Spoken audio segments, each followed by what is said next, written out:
Hey guys, Coach Sharf here. Welcome back to the videos covering the 200-page packet. We are on page 8 now. Again, this is a few minutes after I recorded page 6 and 7. This one's got some tough problems. Not a lot we really have to even show work for though. Kind of outside this first one.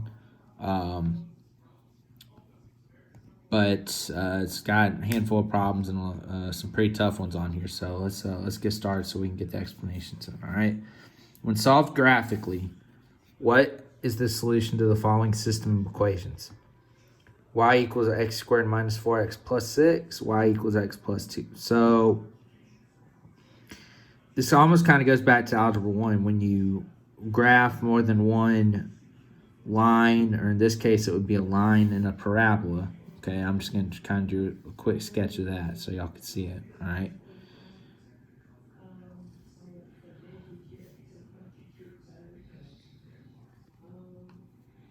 All right, so I tried to be pretty close with the line being y equals x plus 2, and I got this parabola representing x squared minus 4x plus 6. All right, so there's exceptions, but for the most part, a parabola is going to, any line that would cross a parabola would touch it twice, right? That's kind of the idea. But there might have been a situation where, okay, I'm going to do some smaller sketches. Okay, I could have drawn something like that and had a parabola up there, okay? I could have had it where I'm going to draw a parabola. Okay, I got a line. Let's say I got a line going straight across. It's just going to touch the parabola once. But the idea is wherever, let me come back to this, wherever the graphs of the equations cross would be the solution. So this would probably be like -1 or -2, 0. This might be like 3, 4 or something like that if we were to actually mark the coordinate plane. But the other way to do that is to plug in the points to both equations and to see what works, okay? So starting at number 1, there's only 1.14, okay? X is 1, Y is 4. So I would probably start all these by plugging them in the easier one, okay? And then if it works there, you could try going up, all right? So if I plugged in 1, 4 right there, I would get 4 equals 1 plus 2. All right, which will give me 4 equals 3, which of course is not true. So I know it's not A, right? Okay. If you look at number 2, we got 4, 6. Okay. And if you look at number 3 has 4, 6, and also 1, 3. So what you need to do is, I would probably try 1, 3 first. Okay, because if 1, 3 does work, then that's probably our answer. Okay. And then if 1, 3 doesn't work, you could try 4, 6 because it wouldn't be both of those, but it still might be number 2. So I would go ahead and try 1, 3 first, actually. Okay. So we got 3 equals 1 plus 2. Y equals x plus 2. All right. 3 equals 3. Obviously, that checks out. All right. So now we're going to plug it in here. Y equals x squared minus 4x plus 6. Okay. So again, y is still 3. So I'm going to have 1 squared minus 4 times 1 plus 6. All right. So 3 equals 1 squared is 1. -4 times 1 is -4 plus 6. All right. So 1 minus 4 is -3 plus 6, which is +3. That works. So 1, 3 does work. Okay. Again, since 1, 3 works, and there's only one answer choice that has 1, 3, that has to be the answer. You can try to plug in 4, 6 if you want. Okay. But I promise 4, 6 is going to work as well. Okay. So your answer choice is number 3. Okay. Or again, see if you're doing it by letter. the one thing I'm going to say about it, though, is they would probably try to trick you, because if you got this question on ESC and we're rushing through it, if you tried that one, if you tried 4-6 and you saw it worked, you might just go ahead and circle it and move on. So that's how they try to get you. Okay. All right, 39. For a triangle, which 2 points of concurrence could be located outside of the circle? So we got the 4 points of concurrency. We got the incenter, circumcenter, the centroid, and orthocenter. Okay. So going back to those points of concurrency, the incenter is the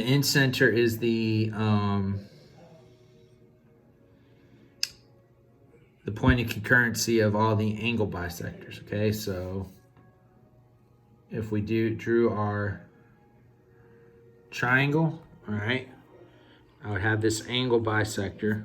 Okay. No, it's not quite right. 2, 3, 1, 2, 3. Okay. An intersect right there. I know it's not quite right. Okay. Centroid is the medians. We looked at that on one of the last videos. Okay. It was the intersection of all the medians. So that is going from the vertex down to the other side and bisects the other side. Okay. The circumcenter is the point of concurrency of the perpendicular bisector. So we looked at that one. Okay. When we looked at that one, we didn't necessarily draw it all the way through, but we knew it was the perpendicular bisector right there. And yeah, it could kept going. If you see this one keeps going, it wouldn't go straight through the vertex, right? Oh, I did that wrong. I did that the wrong way. My bad.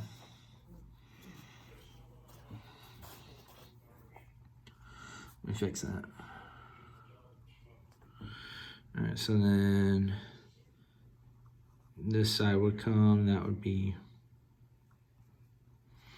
perpendicular and bisecting it. And again, that one might come across like that. This one, same thing. We'll say that that's perpendicular, bisects it, and kind of comes across like that, right? All right, so that's the circumcenter. Then the orthocenter is the point of concurrency of the altitudes. The altitudes start at a vertex, and you draw them to the other side, but when we did that with the medians, it bisects the other side, but now we're drawing it to the other side where it forms a right angle, okay?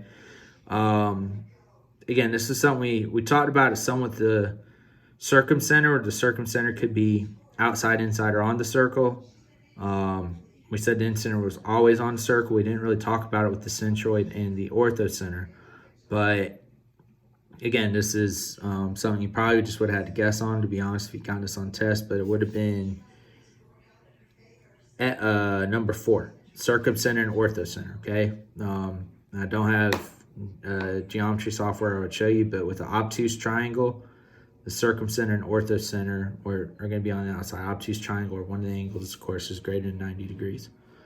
Circumcenter and orthocenter would be located outside the triangle, so it's going to be number 4.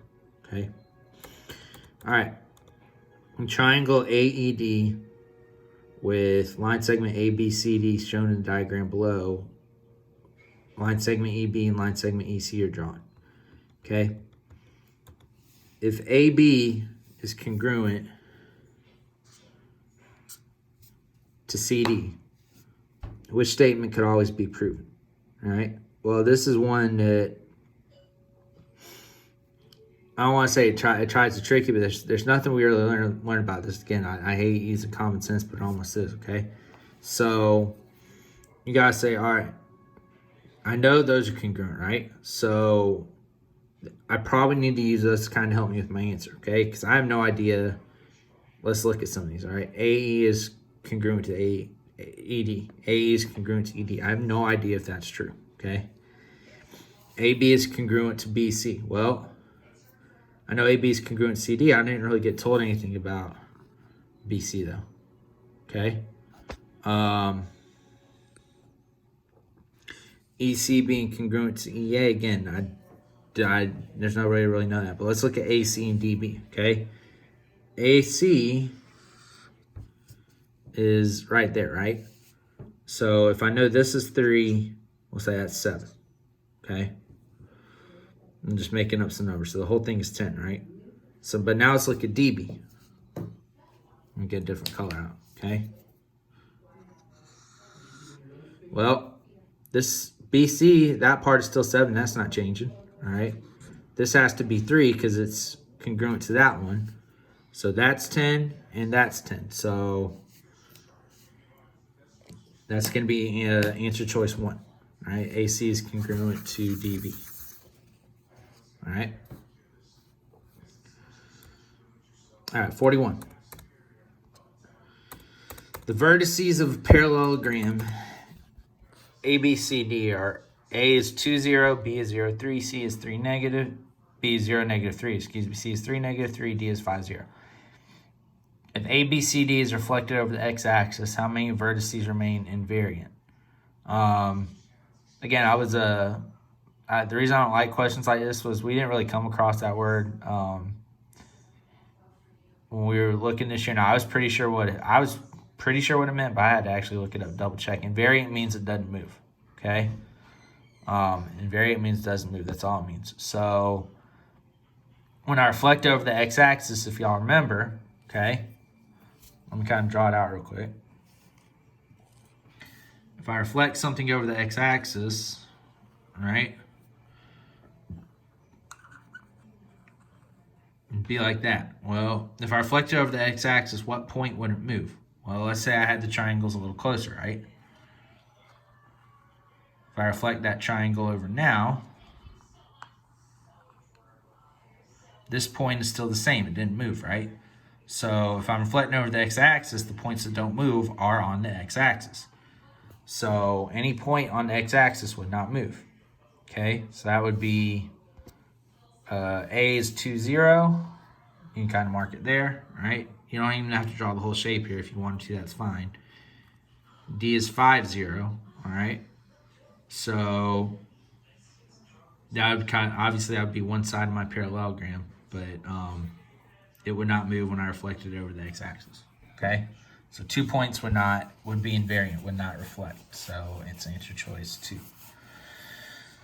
All right, which quadrilateral has diagonals that bisect its angles and also bisect each other?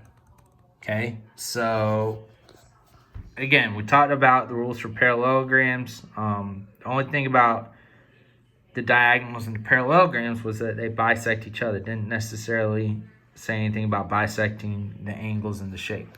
Okay, so if you draw a parallelogram, all right, the diagonals will bisect each other, but these aren't necessarily bisected, okay? Where those would equal each other. That's not necessarily true, okay? Again, this is kind of a rules thing. I think we saw at least one problem kind of talking about this, bisecting the angles on one of the earlier, I don't think it was in the 200-page pack. It might have been one of the earlier tests, but that's one of the additional rules for a rhombus, okay? The 2 additional rules that make a rhombus versus a parallelogram are all 4 sides are the same length, and the diagonals bisect the angles that they come from, okay? So that's going to be answer choice 1, rhombus, all right? All right, diagram below of triangle ABC. D is the midpoint of AB and E is the midpoint of BC. Okay, so we're talking midpoint, okay? So that means D is the midpoint of AB. So those are congruent. E is the midpoint of BC. So those are congruent, okay? This is the triangle midsegment theorem, okay? Again, this is one of the triangle theorems that we looked at between Thanksgiving and Christmas, okay? So let's kind of get the idea here, okay? If we're drawing two separate triangles, we didn't necessarily look at it like this, but if we're drawing two separate triangles, okay? So I'm going to draw, this isn't quite right, but y'all can work with me here, okay? E, A, B, C. All right, so we're going to say that this is split 4, and this is split, that's actually longer, so let me make it 5, I guess. Doesn't really matter. All right, so for BED, all right, if I come and do it over here, this is 5, this is 4. I don't know what that is, okay?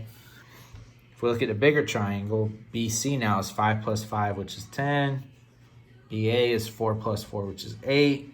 And then I know that this is 4x plus 10, okay? So I've got two similar triangles, okay? I got double 5 to get to 10 for the same side, double 4 to get to 8. So whatever's here, I got to double it to get 4x plus 10. The other way to think about it is to take half, okay, because that's what the rule is. So half of 10 is 5, half of 8 is 4. So I got to get half of this to get that. So what's half of that? Well, 4 divides by 2 gives me 2x. 10 divides by 2 give me 5. 2x plus 5. Is that one of my answer choices? It is. Answer choice 2. Okay? So there we go. All right, and that is page 8. So we're now caught up on last week's work. Again, you should be working on pages 9 through 12 this week. If you got any questions, let me know. And I will try to see how many of these I can get uploaded in the next about 50 minutes before I leave to go look at this wedding venue. So I'll start trying to get these up, and I will send y'all a message in your mind and let y'all know.